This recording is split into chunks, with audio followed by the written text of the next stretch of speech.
వచ్చండి. మనం ఇప్పటికే ప్రభావం అయింది కాబట్టి మీరందరూ కూడా అలాగే ఉన్న గౌరవం బ్లాక్ చేస్తే మన చుట్టూ వచ్చండి. విద్యార్థులు దయచేసి ఇక్కడ వచ్చినటువంటి పెద్దలు విద్యార్థులందరూ కూడా ఇది పూర్తయిన వరకు ఉండండి.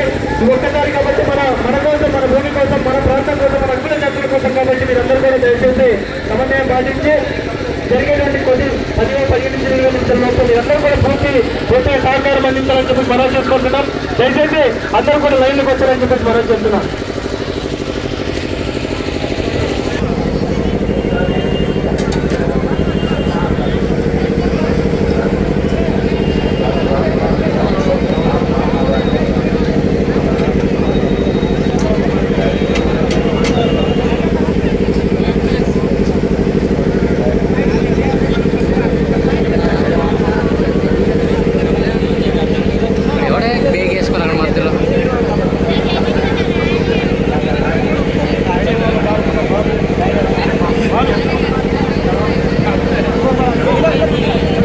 నా యొక్క నమస్కారాలు, పాదాభివందనాలు అందరికీ కూడా.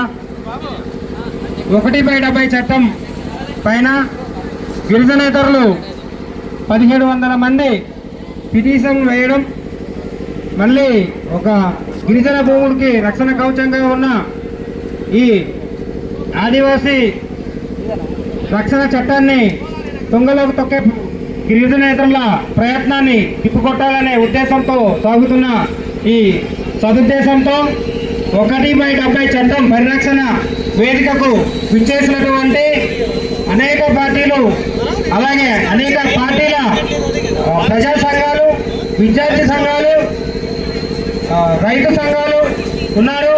వారికి అందరికీ కూడా మేము గౌరవ సూచకంగా పేరు పేరున ఆహ్వానిస్తున్నాము. వచ్చి ఇక్కడ నిలవలసిందిగా కోరుచున్నాం. అలాగే 3 మండలాల నుంచి వచ్చినటువంటి కొయ్యూరు మండలం మరియు గూడెం మండలం, జీకే వీధి మండలం నుంచి, చింతపల్లి మండలం నుంచి మొదటిగా జెడ్పీటీసీ మెంబర్ శ్రీ సూరన్న గారిని కూడా సాదర ఆహ్వానం పలుకుతున్నాం. అదేవిధంగా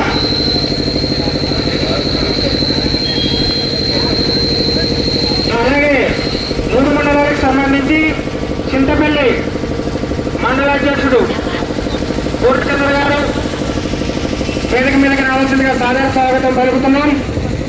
అలాగే వైసీపీ మండల అధ్యక్షులు శ్రీ గణబాబు గారిని కూడా వేదిక మీదకి రావాల్సిందిగా సాదర స్వాగతం పలుకుతున్నాం.